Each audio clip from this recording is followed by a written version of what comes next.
Welcome to Behind the Zoo. This is happening, people. This finally happened. This is so exciting. We've been leading up to this, talking about it in all of our vlogs and everything.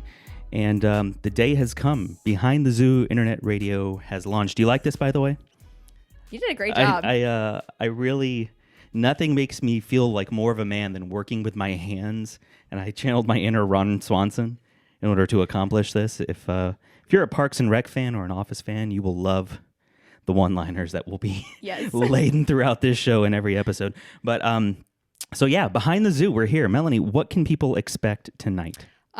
So we are going to talk about what you can expect on this radio channel, and then about adoption, and then we're going to round out the topics. And don't forget the giveaway. You stay until the very end, and we're going to announce the giveaway. Yep, there's a portion of you who are here tonight probably just for the giveaway, and we'll announce the winner of the gimbal giveaway later tonight. But the word Behind the Zoo, I wanna talk about that really quick, because we have gotten some questions here and there about what is this channel about? Why do we ever go to two channels? Like, obviously, if you know us, you may know us from the internet or from real life. But if you know us from the internet, you know us from twoinazoo.com. That is our vlogging channel. It's our bread and butter. It's what we do 5 days a week, and we've been doing it for a year now. And then we did it at one point earlier in the lifespan of our channel. We did it for about 9 months. And the Two in a Zoo moniker, it's, we are the two, our collective family is the zoo, and we're just sharing our life on the internet day by day in vlog format. And if you're not familiar with what vlogging is, it is to use a phrase that I coined, it is first-person videography for the purpose of sharing your life, typically. So that's what we do on our main channel. But then we set up this Behind the Zoo channel as sort of a behind-the-scenes look into our life. And over time, it ended up being videos that are sometimes us doing just extra fun things with our kids, like challenge-type videos that are like funny on YouTube, or putting our opinion out there when something like Laurel and Yanni shows up. Like, we put a Laurel and Yanni video out there, so we put anything extra we put out there on Behind the Zoo, and then we started to think not too long ago, what is the big purpose that we exist? And I'm not talking existentially, as a human, what is the meaning of good and bad, good and evil? I'm not talking about that. I'm like, why did God give us this platform? Because, if you're new, then you probably would be shocked by what I just said. But if you're not new, then you're not shocked to hear me say something that starts with God. Like, why would God give us this? And we started to say, we go from 300 to almost 50,000 subscribers in less than a year. And it takes people sometimes many years to get to 1,000. Yeah. And we're thinking, we're not special. We don't feel special anyways. And we say, why has God given us this platform? And then we begin to say, well, maybe Behind the Zoo can be something a little more special than just putting random content out there. If you want to get to know us in a deeper way, this is where you're going to find that. Yep. And by the way, that's not something you can figure out by asking Caleb or Cadence right. or Logan or Timmy, which is why you might see a little less of them. We are planning to do some interviews with them. Like, when you get a kid and you put a big old floppy pair of headphones and sit them in front of a microphone, they say some great things, some really funny things, especially because, we would be live. That would be great. But, we want to tell you more about us and share more about our experience and talk about topics that are near and dear to our heart. Absolutely. We put actually out a poll not too long ago, telling people that we had this idea to start an internet radio show and asking what topics, if we did this, what topics would you want to hear us talk about? And the number one was Adoption. Number two, do you remember number two? Spirituality. Yeah, spirituality and adoption. And then we also had marriage and parenting on that list. Parenting was actually last. Marriage came third after spirituality, I believe. Yeah. And adoption was definitely first. And adoption was first by it ran away. Yeah. It ran away with the poll. It was 50% of people just wanted to hear us sit in front of a camera and just pour our hearts out about adoption. And both in the practical, how to, and the philosophical why. Right. And those are both really important for most people, because they go hand in hand, because just because you've made the philosophical decision to adopt doesn't mean you have all the answers for how to. Right. And I like, this is not because we're good people. Please know that. Like, Or get that all we the figured time. it out. Like, we figured out the golden standard for adoption. Our daughter's perfect, and we want you to have the same thing. No, that's not at all what this is about. No this is adoption about, story is perfect. That's at right. all. This is about fostering knowledge, like fostering acceptance through sharing knowledge is one of the big things our whole Two in a Zoo network is about. We want to not only foster acceptance, because we know that as a multicultural family, we can be an image of cross-cultural acceptance in the world. I mean, that's part of the platform we feel we've been given, and it's one of the reasons people gravitate toward our channel. Right. It was profound how many people were just shocked that we could love a child who wasn't ours. It didn't look like ours. And didn't look like us. Many people, especially the early comments when our channel started to go from maybe 1,000 to 10,000, many of the comments we would receive were, I can't believe that you're able to show her love. And they were actually saying that from the point of like the racial difference. I can't believe we're able to cross that divide. And to us, it's just something you do. It wasn't something we had to be even intentional about. It came naturally. We just connected with Katie so quick, and she so desperately wanted a mom and dad that we connected to her too. Right. The funny thing is when we get comments about, how did the boys adjust so well? Like, because they prayed for 4 years for her. They have embraced this just as much as we did. So the Lord was all in this and answering every prayer that we had, and in crazy ways. Like, it was almost like we were not testing the Lord, but we were kind of like, okay, God, this would be really awesome if you answered this prayer. But I really, it's okay if we don't. The best example of that is how we prayed, Lord, would you please help our daughter to be so confident and so happy that she's being adopted, that she would lead us out of the orphanage, which is the opposite of 99.9% of cases. Most children have to be taken out of an orphanage kicking and screaming or crying and desperate and in pain. It's scary. And it's scary. Like, no matter how much you want a mom and dad, it's scary to take the leap of leaving the orphanage, which is the only place maybe you've ever lived. So we prayed that, Lord, would you do a miracle? Because that's what it would require, is a miracle. And now that footage lives forever on the internet of Caden's, I grabbed her by the hand, and I was just saying, Lord, this is the moment. Are you going to do this? And Caden's just walked out, led me out, went down the steps first. And I purposely I didn't want to drag her out, but I didn't also want to be dragged out. Right. And I let her kind of decide the feelings of the moment, the pace and the pace of the moment, and she walked us out. So we have this adoption story that now lives forever on the internet, and we're happy to share it. But we realize that doing that has been what we have called passive adoption advocation. Like, we advocate for adoption in sort of a passive way, where we just openly share, what our life looks like. We haven't taken a major stance or I think that was actually a was that a fire? Yeah, yes, look at that. Nice. No matter what you do, you just can't prepare. By the way, we have some people in the studio with us. I'll introduce them in a little bit. But so what was I saying before you were the fire saying alarm that beeped? that regardless, you can't. I don't know. I lost train of thought today. Hey, you can't prepare for it's everything. Live radio. Yeah, you can't prepare for everything. So we have this story we've shared, and in a way we are passively advocating for adoption. Right. We're not holding up not pitchforks. We're not holding up signs picket signs and saying you need to adopt too, but we're just simply telling our story. And we realize that behind the zoo is an opportunity to directly advocate, no longer sitting back and gently passively sharing our story, but actually directly, openly advocating. And again, to what you said earlier, that doesn't mean we have all the answers. It doesn't mean we're coming here tonight to help you and walk beside you, because there's hopefully so many of you that are going to be listening to the show eventually that we couldn't possibly do that. Right. But what we can do is foster communication, maybe get some guest appearances on the show by other adoptive families that we know, and do some really cool things where we just share stories. And in addition to that, we're not just going to talk about adoption. We want to be kind of flexible, right, with the show Absolutely. and talk about other topics like we said earlier, marriage and parenting and other things that are near and dear to our heart that are part of who we are just in our daily life, the things that sometimes we do really well, the things we sometimes struggle That sometimes with. the things that we hide. or the things know? that we hide. Yeah. We have become even more open people than we thought we could through having a YouTube channel. I mean, it really does that. It opens your life up. You open your life up to people and that's it. You don't get to be someone in private who you are also not in public.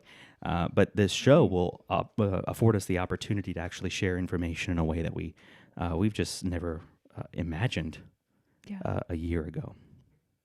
So let's see. We're getting close to the end of our first hour. One day we'll get there, but our first segment. And there was an announcement at church. I'm going to shift gears, and we're going to come back to adoption for segment 2. But there was an announcement at church today, and Melanie, do you want to share it? No, it's your announcement. It's my announcement. But I'm elated about this. It's really awesome. Yeah. It was announced this morning that the church we go to, which is called Celebration Community Church, the elders have agreed to open up a campus to launch a kind of like a daughter church. Think of it as a daughter church, and that church will actually be planted in our community. We live in a community called St. Cloud, and Celebration is probably 30 to 45 minutes, depending on which road you take. If you take a toll road and pay, $5 or $6, $5, it's a pretty easy drive. But if you take the slow route, it's probably about 45 minutes to an hour, depending on the time you go. Yeah. And Celebration has decided to now put a campus. Think of it like a new church plant almost here in St. Cloud, and they've called me to pastor it as the campus pastor. And I mean, so some of you are like, "Oh, cool," but like that's huge. You have no idea how huge that is for our life, because that is my calling. Like everything else you see, vlogging and what you're seeing tonight, this is all at best secondary calling compared to my calling to pastor the local church and to preach the word of God. And man, is that so exciting for us. We've been out of the game for it'll be 2 years. It'll be 2 years when this launches. Yeah. By the time it launches, you're right. It'll be 2 years and 3 months. I've pastored before. I pastored a church called Harmony Community Church, and that's like the opposite direction from Celebration from us. And yeah, it'll have been 2 years. Not pastoring. So it's wonderful to be able to look forward to that, because that's really something that, wow, it's just hard to put into words. I treasure the opportunity to do that. It is so humbling to be chosen by the elders of Celebration Community Church, and they didn't do so easily. I mean, it was a lot of prayer and a lot of talking and a lot of vision casting and sharing ideas, and over the course of many months. So we're very excited that'll be happening, and we're already praying for our community that the launch team that would be involved would get on board. And yeah, so we figured, because it was today, we couldn't not mention that tonight. Right. And we've obviously been planning to go live with the internet radio show here for a while, and we didn't know that the announcement would end up being today until like 2 weeks ago or a week or two ago. So we were like, you know what, when we do the internet radio show, we can't not mention it. So yeah. So shifting gears back on to what tonight is really about, because it's not about me.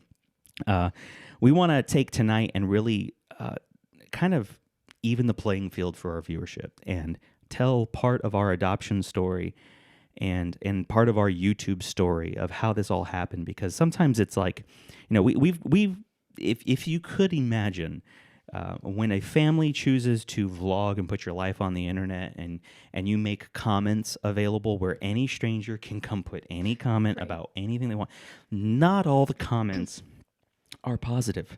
Could you believe this? Not all the positive. I've lived it for the year. Right? Melanie's like, oh, I've read some things. Yeah. And we get the full gamut of people who love and appreciate and adore and pray for us. And we love those people. And we get the people who are anti-adoption, and some of them are anti-white, and we get racist comments about our family, about our daughter. We get the full gamut of things. Like, we wish we could unsee the comments we've had to read, right?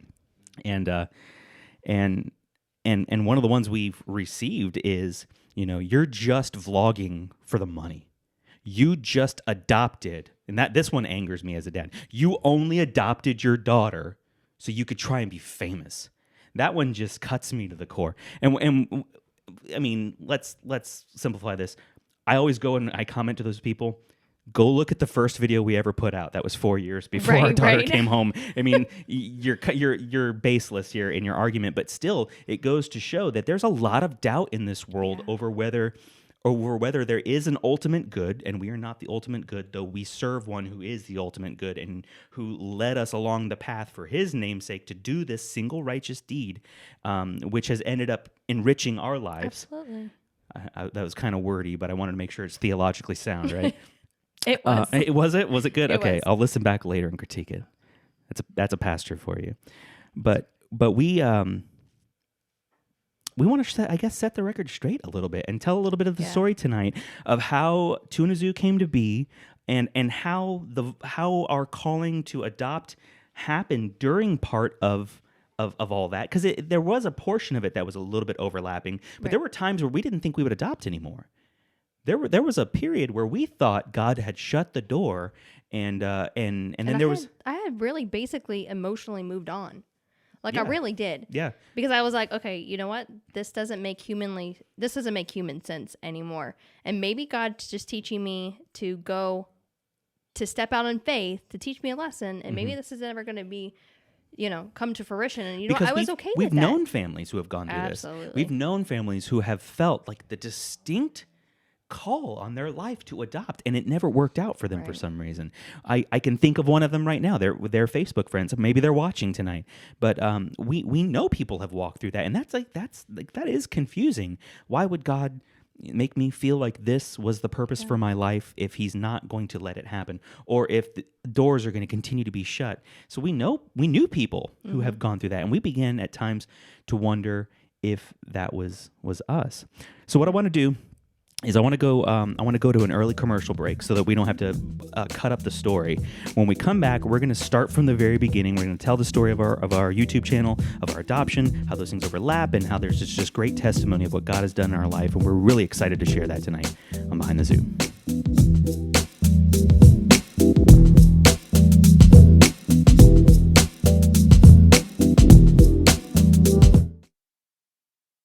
If you're not familiar with our family, we're the Chandlers, a multicultural family of 6. Mom and Dad are the 2, and sometimes our house is just a zoo. We vlog in order to be a positive voice for cross-cultural adoption. Head over to tunazoo.com and subscribe today. Oh, and one more thing. This month, we're celebrating the 1-year anniversary of Caden's coming home to be with her forever family. We have some very special videos and very special events planned this month that you will not want to miss it. So go to tunazoo.com to subscribe now.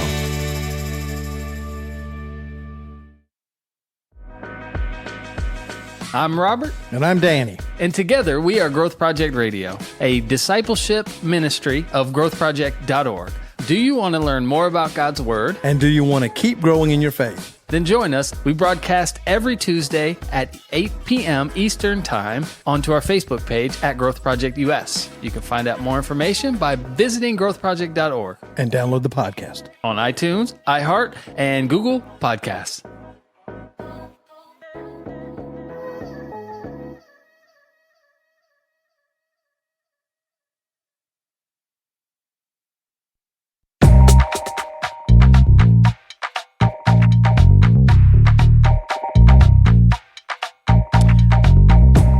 We're back on Behind the Zoo. We are in our second segment tonight. We are going to tell the story of our call to adoption. It's something we've shared before. It's just, when you share something once on the internet and you vlog about it, or it kind of gets buried in the library of videos you've put out there, so people can't easily find that subject matter. But we want to talk tonight about our original calling to adopt, and we put this book out here. I think you can see it. Yeah, this is a really pivotal book to us, Orphanology by Tony Merida, because we found this book on the shelf of By accident. by accident, right? But we found it on the shelf of the campus bookstore at my seminary, Southeastern Baptist Theological Seminary, and we went up there for my first doctoral seminar, and we were just checking out the campus bookstore, walking around campus. Like when you're a doctoral student and you're used to being a remote student, like when you're there, you try and get like the whole college life in one weekend. And obviously at seminary, it's the holy college life, but it's like, you're trying to just, buy everything in the bookstore, get the shirt, get the mug, talk to every professor you could, make contact and meet the president if you can. And we were in the bookstore, and there's a section of the bookstore where all the books are written by staff, faculty who teach at the seminary. And this book was written by one of the professors teaching in my doctoral program, Tony Morita. It's actually Tony Morita and Rick Morton. Is there a third author on this puppy? Nope, Tony Morita and Rick Morton. And Tony, like I said, was one of the professors in my program, so I really would have read anything this guy wrote, and I still admire him to this day. So we picked up this book, right? Yeah. And well, and you never have why? to twist me to go into a bookstore. Yeah. There was one time that we went to the campus library and just had fun for an hour and a half. It was That so is fun. my wife. Yeah, she is Belle from Beauty and the Beast. Like, she just loves libraries. Like, turn her loose in a library and no children, and she'll just be there all afternoon, singing to birds. So we picked up this book because we just thought it was an interesting title, right? Yeah, it was catchy. We'd never seriously considered adoption, but we had talked about it. We had talked about it because I was fairly adamant that I didn't want to get pregnant for the 4th time. And I wanted more kids. So what do you do when practicality meets desire? She was like, well, I don't want to have another child biologically. She's like, I'm this age. I didn't say it. I get Thank points you. for that later. And I would, but you wouldn't have minded more kids. So Yeah, that's when adoption would come I up. kind of just threw out the word adoption just to see if it would stick, knowing fully well that he would say no. Yeah, and that's joke's on me. Like, well, but for years I had said no. I wasn't harshly dismissive to you when you bring up adoption, but I certainly didn't allow for the conversation. I didn't take that. And by the way, as Christians, Melanie and I are complementarians, and so we both agree that it's one of our jobs to lead the household, and she acknowledges that's my role. So I say this in a total servant attitude, by the way, not a leader who is, cracking a whip, but a leader who washes the feet of his family, who serves them, and who's here to sacrifice and lay down his life for his bride, like Christ did for us. Good? Was that good? Theologically sound? Yeah, Robert's gonna cry in the back, but so I didn't take the lead and facilitate conversation with you. Yeah. I was probably just silently dismissive, or if I gave any answer, it would be like, well, we can still have biological children. Why not just continue to do that? So I wasn't harshly closed off to it, but I certainly wasn't Right. majorly open to it. But in all fairness, I don't think I was majorly open to it either. I Yeah. think I just said the word just so I wouldn't get pregnant again. But this book changed it all. It did. We were driving home from North Carolina, and I was driving, and Mike was reading the book, and I think that we were both crying at one point, and was like, "Wow, Maybe this is not us. this is not just something that you can do. This is a big God. This is a big deal to God." Yeah. Yeah, it's a huge deal to God. James 1:27, if you want to know true religion, you will visit the orphans and the widows in their distress. And what that means is, if you want to know what is near and dear to the heart of God, it's loving the marginalized. People who feel like they're on the outskirts, they're unaccepted. Well, a Christian should feel near and dear to them, because here's the reality. We are all born marginalized away from God because of our sin. So we should all feel what it's like to be, or at least be able to identify with what it feels like to be marginalized, because that's the state of our soul the moment we're born. We're born into sin. So we read this book, and it tears our heart apart. Yeah, it did. I specifically say one heart because we believe we are one flesh, and we read this book, and I know from my position, my point of view, I'm asking myself, why did I never want this? Why? Because in the first chapter of this book, Tony and Kim Morita share their story of adopting from the Ukraine, And I mean, I'm not going to tell you what happened. You have to get the book to find out. It will bring you to tears because their expectations and what they got are two different things, which is very similar to our story. and it's something It really is. everyone who adopts needs to get through their Yeah. head. What actually happens and what you expect will not be the same. Right. And often that is a wonderful thing. And it was a wonderful thing for Tony and Kim. It ended up being a wonderful thing for us, which we can explain in a few minutes. But we read this and it changed us. We went home the next day. We started calling. I rolled over and Melanie was already sitting up in bed Googling America World Adoption Agency to try and call them that morning. Yeah. And it might have been a Saturday. So we were, I don't remember, we but were, yeah. we were banking on them being open on a weekend. We were so determined we were going to let one day go by without us trying to take some action to try and adopt. So we started the process. And the thing is, not long after that, or around the time, let's see, when was the time that we started the YouTube channel? So that would have been 2014. So sometime a little later, we were still feeling that call to adopt. We were still pursuing it, but we didn't know where we were. We didn't know what was really an opportunity. We didn't know what we hadn't. We felt that India was the right place, India or China. But we hadn't made an ultimate determination. We hadn't filled out the application. We hadn't done the home study. We were just slowly pressing on. And then the opportunity to do YouTube came about. And YouTube for us, like we are millennials. Many people don't actually know that about us because I've heard we carry ourselves just a tad different than a millennial. But if you really get to know us, no, we don't. But we are elder millennials, so we're as old as you can be and still be a millennial. So that's why we often have ideas or. I relate way better to your sister than I do you. And my sister's a little older than me. So but we both grew up around. People from the baby boomer generation, basically. Our parents were both baby boomers, so we grow up just a little different than a millennial who was parented by a Gen X. That's totally different than a millennial who was parented by a baby boomer. We maybe were a little more old school. I really don't know what someone would say about us. Hopefully, only positive. I was. But so YouTube shouldn't have been a leap for us. Like we're millennials. Like we would see YouTube videos all the time, but starting a YouTube channel was a foreign concept. And what happened was I watched this channel, or I found this channel. Still don't remember how I found it, but it was a channel called the Shay Tards. Most of you are like, oh yeah, the Shay Carl and his family. And I was taken by what this guy was doing. He was just filming home movies of his family.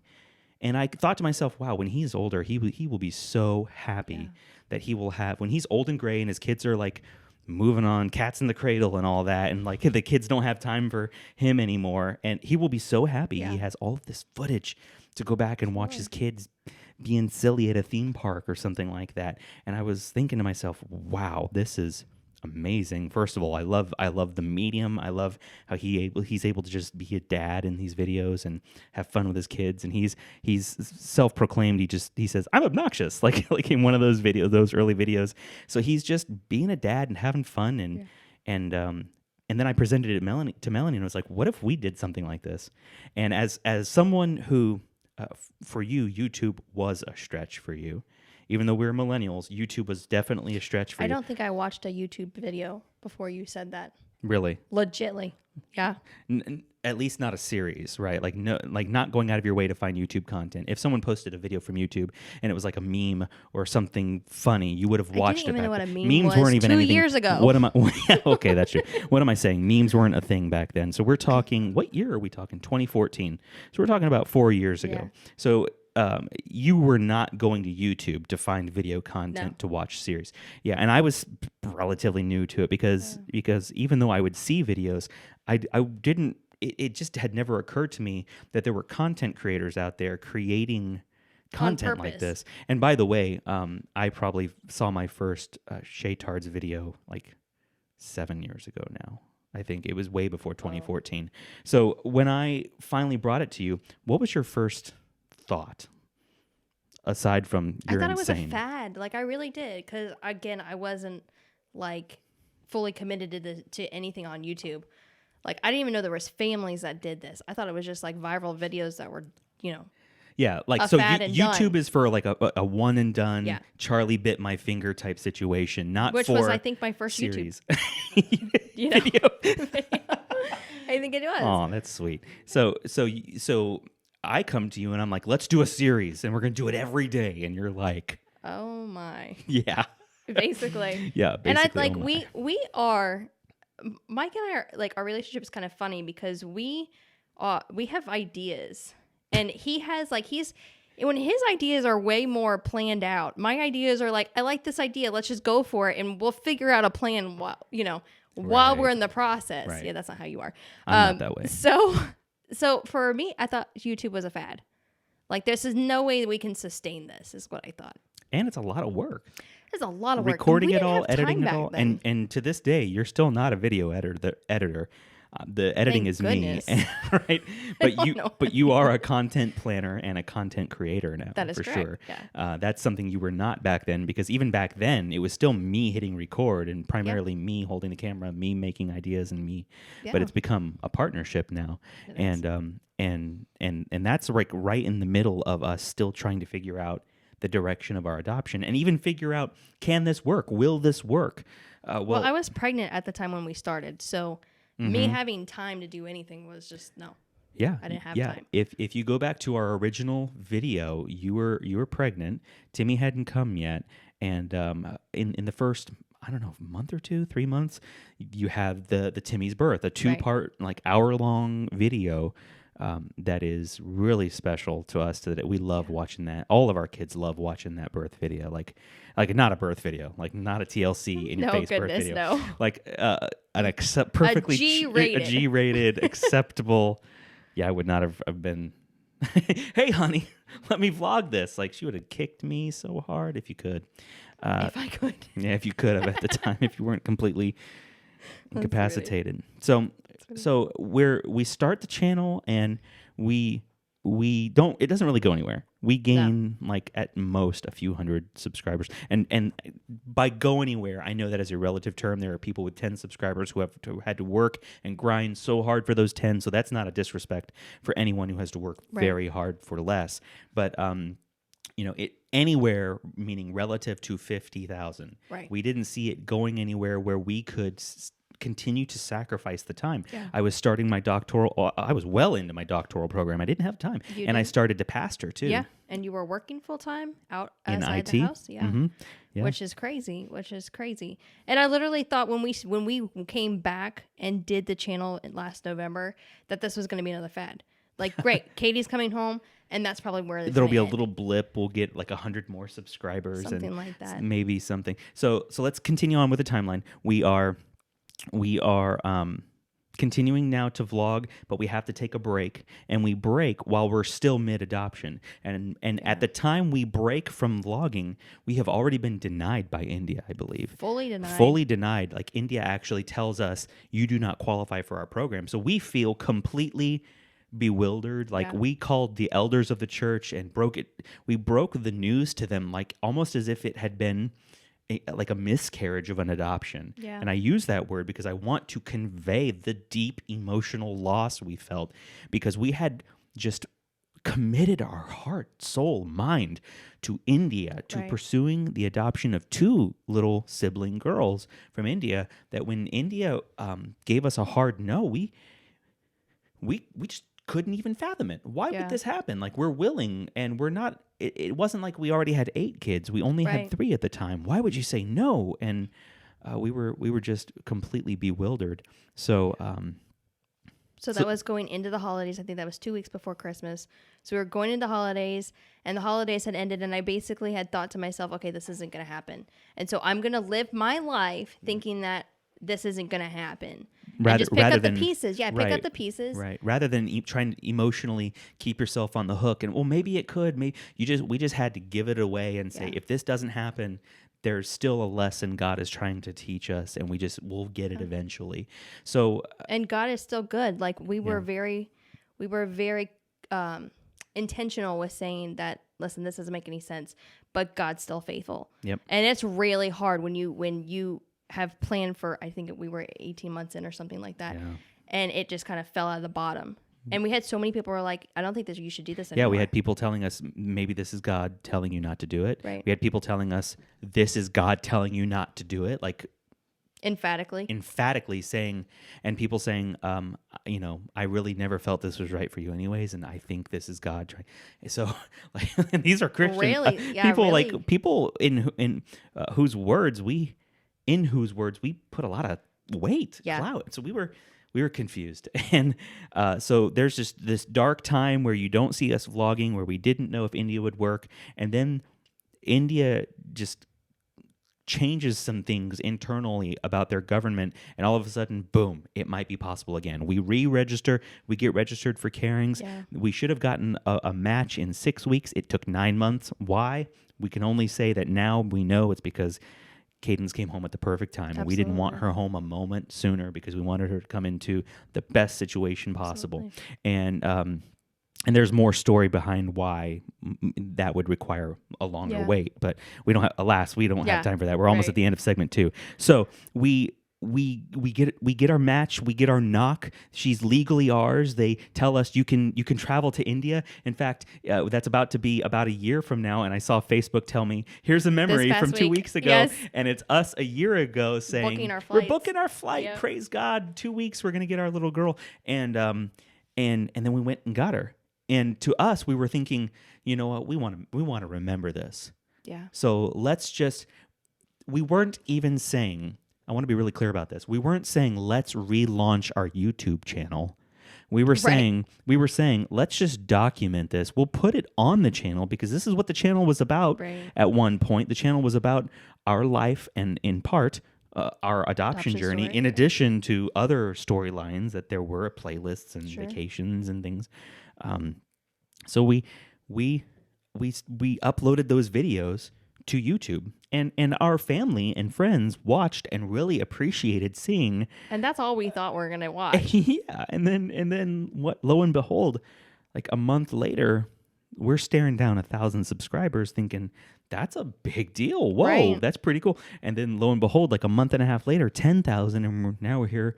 We're a year later, and we're at 50, and that's like how things grew. It's how we got to where we are. And we tell that because, if you just watch our channel, you could get the idea that everything's hunky-dory, that we got, like that was totally something my mom would say, like everything's chill. Everything's chill. You don't see the struggle. YouTube doesn't convey struggles. It doesn't. And with good purpose. Like Right. I we don't wouldn't want want to that. show our kids getting disciplined. We don't want to show every little nasty thing. We don't want to show our arguments. We're not going to put that online. But because you don't put that online, it can accidentally or inadvertently paint the image that, wow, they're just this perfect family, and That's no, fake. which is, and that we're fake, or that we're hiding something. And what it does is it accidentally covers up years of struggle and strife and pain and trying to adopt, and the valley of maybe we can, and no, we got denied, and another glimmer of hope, and nope, another rock Right. bottom moment, and then just ministry being tough, and child rearing being tough, and dark spots in our marriage where we went through major struggles that we will share testimony about eventually. But times where we weren't all right, and we were like out of I don't even know how to say it. Just out of alignment, out of sync. out of sync, out of alignment with each other, so I'd say all that, and then now you hear that's why it had to take so long. Mike had growing to do in those 4 years. Melanie had growing to do in those 4 years. Caleb had growing to do to be the best big brother that he can be. And I think if you go watch who he was 4 years ago in the early stages of our channel versus who he is now, he has matured and become so Christ-like compared to the little 4-year-old boy who has a lot of attitude all the time, like fairly, like being just really frank. But you see, just I think hearing all that, you begin to realize it did need to take 4 years for us, and that's we share all this to say whether you are pre, mid, or post adoption. And that's everybody, because everyone's always pre-adoption. I always say you never know how close you are to being an adoptive parent. You're just pre, mid, and post. Wherever you are, we acknowledge adoption can be lonely, because let me tell you, we felt so lonely because no matter who was praying for us, no matter who was encouraging us at the time, they can't fully empathize with how you feel. So you feel so lonely at times. Adoption can be frustrating when you, like, if you're like us, you have a process that, this little section should take 6 weeks. It took us 9 months. Right. Why? No one has an answer for why it ever took 9 months. So you're walking through this, and we know that it can be frustrating, and we know adoption can be easy to quit. It is the reverse of trying to quit something that you have a chemical dependency on. It is so easy to give up at any moment, at any turn. There can be something that would drive you to feel like you just need to throw your hands up and give up, and maybe it's not for me. And we know that because of all of that, it's a struggle. It's not only is it a struggle to say yes, to get to the point where you say yes to considering adoption. But that is nothing compared to the everyday struggle of continuing to pursue it. Yeah. And all of that is nothing compared to bringing that child home and assimilating them into your life. It only gets harder. Like, I hate that sounds like I'm a downer, but it's just the truth. Yeah. It's the absolute truth. And if anyone tells you differently, they're not preparing you for what the struggle will look like. We have struggles with Katie. People don't see it because, again, that's a policy that we don't put it on the internet. We think our children deserve privacy as we give them space to be imperfect and to grow. But we just know that it only gets tougher. And then bringing your child home is just the beginning of a beautiful, but tough journey. So we are at the end of segment 2, and what we're going to do is when we come back, we're going to kind of round out this conversation, continue to tell a little bit more, and then obviously we have a giveaway to get to and stuff, so you won't want to miss our last segment on Behind the Zoo.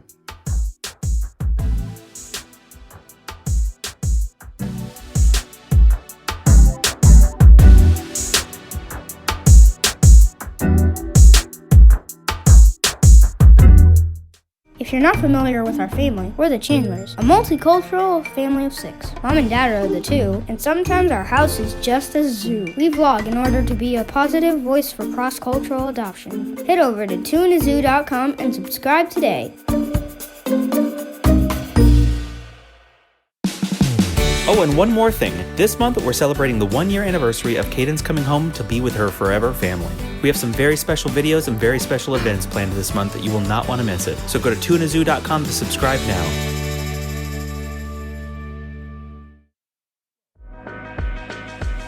I'm Robert. And I'm Danny. And together we are Growth Project Radio, a discipleship ministry of growthproject.org.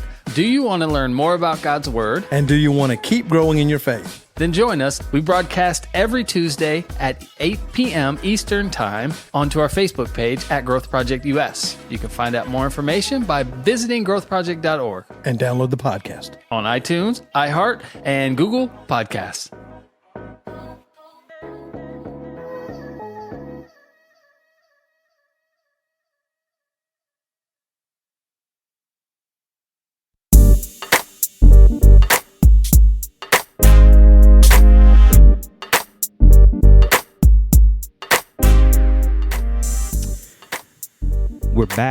We're back for segment 3, and we kind of rounded out in the last segment our talk, our share of our adoption story, and just how it was tough. It was just really tough, and we'll continue to probably share portions of it throughout the lifespan of this show. Hopefully, it's longer than 2 weeks. But right. One of the things we talked about, what we didn't actually address, is how our adoption story looked different bringing her home than what we started. Yeah. We started asking India for 2 girls under the age of 3. Yeah. Is what we started.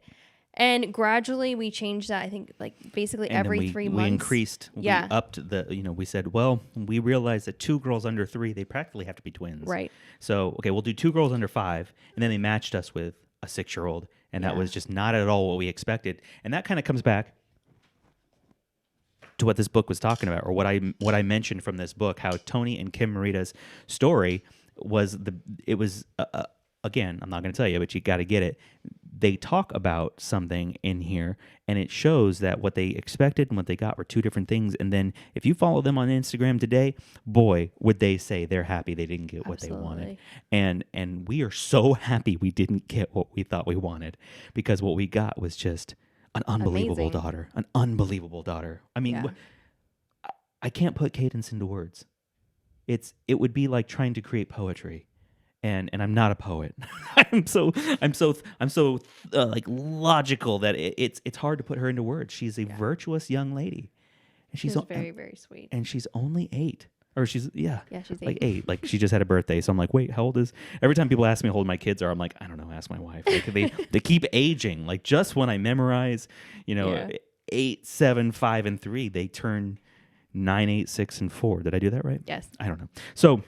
So yeah, it's a beautiful story. We didn't get what we wanted, but we ended up getting something that was better than what we could have hoped for. And we're just so thankful that sometimes God looks at us and smiles and says, you don't even know. I'm going to give you something so much better than what you've prayed for. And boy, was she worth the wait. So we're coming down to the end of the show. We've got about 12 and a half minutes left, right? And we see that we got a lot of Q&A questions. So really quick, we have had a giveaway going on, right? And people have been like asking, like, how do I get in on the giveaway? How do I get in on the giveaway? And we told people you got to join channel membership, and that's over on tunazoo.com. You saw a couple of commercials for that already. If you're not following us on our vlogging channel, you can head over to tunazoo.com, and there's a button there that says join, and that's joining for additional content, and it's there's a small fee per month. That's something YouTube has set up that we have no control over pricing or anything like that. And we want you to know that if you do join, you get access to exclusive live streams, emojis, custom emojis of our faces and Sparky's face. People really like Sparky. I think people like Sparky more than us. That's funny. And then obviously loyalty badges. And the longer you stay, the longer you continue joined, your loyalty badge progresses, and you get to be like one of the long-term supporters, and you stand out in the chat, and because you got the badge next to your name. It's kind of cool what they set up. It's like gamification for YouTube. It's really cool the way they set that up. But we want you to know that tonight's winner of the gimbal that we've been talking about giving out is Diane's Place. Diane's Place. If you're watching, Diane, I assume your name is Diane, but Diane's Place is the winner of that gimbal. So Diane's Place, you'll want to send us an email. The email is down in the description. Send us an email. We need your address and your full real name to be able to send you that gimbal. Hopefully you're not like in Timbuktu, so the shipping costs more than the whole thing, the whole kit and caboodle. But wherever you are, we'll ship it to you. It's all yours, and we hope you enjoy using the same gimbal that we used when we traveled to Tennessee and Panama City Beach and some fun stuff, some fun places like that. So we want to take some Q&A questions before we close the video out for today. And we're just going to go down the list and kind of like answer these as quickly as possible. Melanie, can you see that? Nope. Oh, no? Okay. I'm blind. I'll read them to you. Don't worry. Thank you. So is Katie continuing her incredible progress learning English? Yeah. Day by day, she learns. Yeah. She's getting to that point, really trying to assimilate into the language where she's getting past learning contextually and having to learn the more complicated parts of grammar. So there's a little bit of struggle right now, but it's a kind of thing like there's easy times and there's an ebb and flow. It gets easy and then it gets harder. She's probably in one of those tougher times right now. Yeah, this is a challenging time because she's learning prepositions and reading, and so things are not like the cat ran. It's a little more complicated. Yeah. So we've been teaching her to read and learn. And comprehend. Right. Yeah. And to do this for the love of learning and not just because you have to get on a checklist. And that's the hard part. That is a hard part. That is really, it's just different. And it's causing a change in her worldview too. She comes out of a culture where learning means something. Well, in America, learning means something different, and she's just making that adjustment. Are you doing a channel for just the kids? People have asked if Caleb will ever have his own YouTube channel, and he's actually been hanging out watching me do editing lately, and I think he's gaining an interest. But I didn't know that. He's come in there and watched me edit now and then, and I don't know. It'd be like 1 minute. Vlogs, yeah. You know what I mean? That'd probably go viral knowing him because he's so charismatic. I don't know where he gets it from, but that would have to be something that Caleb has to decides. embrace it. Yeah, it can't be something we do for the kids. It would have to Yeah. be something that one of them decides on their own. So let's see, looking down the list of questions. We just a general thing. We received lots of requests for us to share our love story. Check out the Just the Two playlist on this channel. Go to playlists. The series is called Just the Two. We tell the whole story. I don't think we finished that story. We didn't actually finish it. we gave up at like the marriage part. We'll have to continue that series. But start there. Start there and you'll get a lot of it. Can I get a shout out? Hi, Monica. What advice do you have or do you suggest to someone who wants to adopt in the future? Pray, pray, pray, pray, pray. Network. Get Both of those. read, Yeah. and call an agency. Start doing the groundwork. Start asking questions. Ask the tough questions. That's why the agency is there. They're not just there to take your money. They're there to walk alongside you, and then you just got to do research on different countries and figure out which one works for you. Right. What do you guys like best about each other?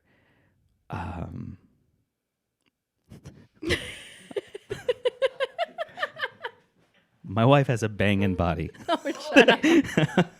No, I love my wife's. Lord, you didn't just say I that. just did say that on the internet. I'm getting hot. I love her spirit. She's the most giving person. She will sacrifice for anyone, shirt off her back. I mean, whatever she can do to lift up others at her own expense. Take a meal to someone needing a meal. Answer a phone during dinner because she thinks she can uplift the person on the other end. It's absolutely sacrificial, and that is just something that you don't see too much in this world, unfortunately. So, for me, that was so nice. It was so sweet. For me, he's a wonderful leader. Like he makes it easy to be the godly woman that I need to be, that God calls me to be submissive. He makes it very easy. And so, I feel like our marriage works because, yes, I'm super quirky. I'm so quirky in some ways. And, he loves me despite that, I think. I've grown. You know what? You every marriage, you get married, you find out things you didn't know in dating because you were on your best. Right. You were on your best, and then you learn to love someone beyond the petty things that you could learn to say. Oh, why do you grind your teeth? And she doesn't. I'm just using it as an example. So the things that I would have viewed as quirks once upon a time, I've grown to love, and I mimic them now. So I must love them. Is the relationship between Katie and the boys still blossoming, or are they starting to develop rivalries? There's little. There are. Yeah, there's little. She's got sassy. She'll give him sass. She's got sass. Caleb, she'll correct him on something. Again, we just A little head tilt. she'll still do her Indian bobble thing, and sometimes just now and then. And likewise, Logan will go, Katie or Caleb, they have their rivalries. They have their moments. They upset each other, but we just teach them to love each other more than you love being right. Absolutely. Love each other more than you love that video game or that thing that you're claiming is so important in the moment. Has Katie warmed up to her extended family, like grandparents? Oh gosh. Oh my word. She loves grandma so much. She loves. Oh and my grandpa gosh. too. And everybody. But She picked them up from the airport and it was just like she was a chatterbox. yeah. She's just a little chatterbox. Yeah, she loves them very much. I wish my mom was here to still living to be able to meet Katie. She loves her dad and Maria Yeah, too. and she does. Yeah, very yeah. sweet. She took right to our extended family. People are worried they missed an announcement of Mel being pregnant. She is not pregnant. I don't know where that came That's from. a sick joke. Want to adopt in the future? What advice do you suggest? We kind of already answered that one. What is your favorite Indian food? Korma chicken for me. Yeah. Korma chicken or butter chicken. Samosas are good too. What does Katie think of Halloween? She loved it. Did she embrace that? Yeah. she took right to Little it. cute thing has so much candy. she would run up to a house. What was she saying? Halloween or no? No. Trick Thank or you. treat. No, she Trick or said, treat, thank you, or something like that. Trick or treat, please. Yeah, trick or treat, please. Trick or treat, please. Yeah, that was That's sweet. funny. It's great. She loved it. Melanie, do you have a background in early childhood education? You are such a natural, and the kids all seem so well adjusted academically and socially. Wow, that's a huge That's a compliment. huge I do praise. not. I have my background's in business. So I'm a much better manager and leader, I feel like, than a teacher most days. But thank you for your kind words. It's really, really sweet. What is the worst purchase we ever made? An Oh. expedition. Oh, You- I told you not to buy that. she told me not to buy it. She just said, "You do what you want," but I'm telling you, that thing's going to be a pain in our neck. And it was a pain in our neck. And When they were like, "No, you don't get a 3-day a 3-day warranty," yeah, I was like, we totally bought it from crooked people too, Yeah, which we didn't. did. That's funny. Like that's such a random question, but we have such a random answer. I know we do. I love that worked out. Will you baptize Katie? Will you wait until she asks? We believe in something called believer's baptism. We believe baptism is not something you do in order to become a child of God. We believe it's something that reflects an actual decision you've made to follow Christ. So if Katie ends up, like, by the way, we're going to donate an episode or a segment or something somewhere to how we parent her as a little girl who grew up in a primarily Hindu society, Yeah. and we are Christians. We know what that's festivals we celebrate to not confuse her. yeah. Those types of things. Yeah, because there's many festivals that are Hindu, and Yeah. it would be, I mean, I don't know what other word to use. It would be sacrilegious for us to, as Super Christians, confusing. to practice them, and it would confuse her about what we do believe. So that's a huge topic, and we will actually cover that, and we'll actually make a note. I'm We gonna promise write a we'll note cover. now. We'll make a note, and that we do need to cover that because we don't talk about it on our vlogging channel. Not that you would, because that's a pretty deep conversation Right. for an 8-minute vlog. Melanie, you have gave up your career for working with the kids. Was it a hard decision? No. I'm trying to think. Long pause. No. I am an entrepreneur at heart. So I always have something in the fire. Like I really do. Yeah. So no, it wasn't. When we got pregnant with Caleb right before that, my favorite manager left, which made it a lot easier to decide that I was going to leave. So haven't really thought about it. Haven't really looked back. Yeah. I like being a mom. Yeah, you have an MBA, Yeah. and it's in entrepreneurship is one of the focuses. So there's been ways that we've been able to use that. At one point, she was a distributor for Young Living, Yep. and starting her own business there, and I was like a partner in that. Yeah. And we though we don't like sell or distribute for Young Living, we still use the products in our daily Yeah. life. It's so funny. We know so many YouTubers, and it's like they have a YouTube channel and they sell essential essential oils. oils. It's like such a Yeah. pattern for some reason.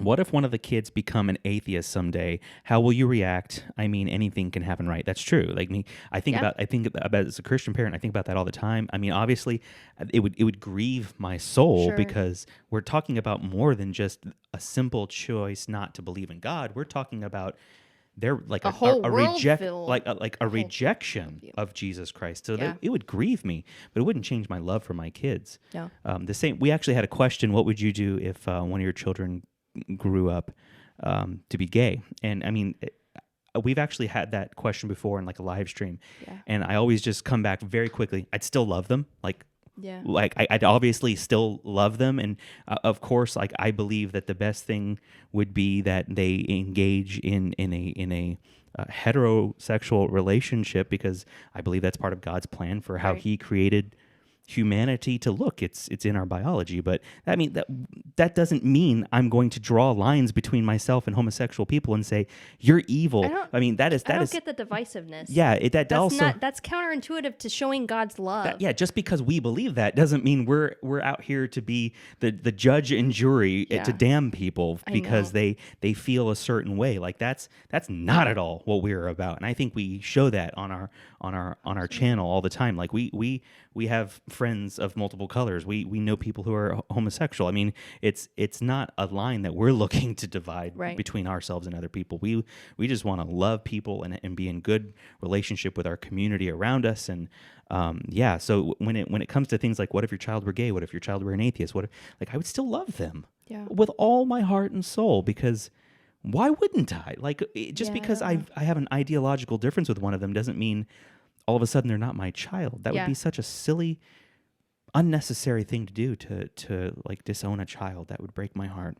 And it breaks my heart that I know people do walk through that and have gone through that in their own life, that they have been maybe rejected by a parent because of something like that. We're actually at 9:01. I'm going to take one or two more questions. What if one of the... Oh, I answered that one. Okay. Does Cadence talk about missing India? It looks like she absolutely loves America, but does she speak about her life in the orphanage? She has opened up more about that. She has. But, what you'll find is adoptive kids don't typically want to come home and talk about that stuff, because for her, India is not a place of vibrant festivals and delicious food. For her, India was a home, one window, and long days spent staring out a window dreaming about a mom and dad. That's not happy memories. Yeah. I can remember, I'll never forget one comment we received, and someone was very angry at us and was basically saying, of course she misses India, you idiot. And then this person listed out everything they love about India, and I thought to myself, she hasn't experienced any of that. My child, exactly, she never got to experience any of those positives about India. Yeah. She got probably one of the lamest, saddest, most depressing experiences of India you could have. She was impoverished and an orphan. So she doesn't look back on India positively. We have to encourage that in her. We do. To say, look, honey, even though India might have negative memories attached to it, it's a beautiful place, a beautiful people, a vibrant culture, rich culture and heritage. So we go out of our way to kind of grow that in her, though it's not something she would have if we were not going out of our way. She wouldn't even think about it. Yeah, many adopted kids, we know they come home, and we actually know some. They come home and they never want to go back to the other country. They want to embrace, I'm American now. I don't want to look back, because what they're leaving behind just represents painful memories. So that's it. We can't do any more Q&A, though we love doing this. We so appreciate everyone who has joined tonight. We had a peak concurrent was 109 people watching tonight. That's pretty cool. First episode. Awesome. Love it. So what we need you to do is tell people about this show. We're going to be live next Sunday night. I think the event page will go live pretty soon, so you can actually go set yourself a reminder so you don't forget. And that's it for the first episode of Behind the Zoo. Melanie, do we have anything else before we sign off for the day? No. That's it. What an episode. So what we just want to say one more time, thank you to everyone who watches. Don't forget, if you've never seen our vlogging channel, go to www.twoinazoo.com, hit that subscribe button, help us to get 50,000 subscribers so we can go on this trip in like 10 days and actually make our milestone. It's going to be a great thing. So thanks for watching. Thanks for watching Behind the Zoo. We've been Mike and Melanie Chandler, and we love you guys. Peace.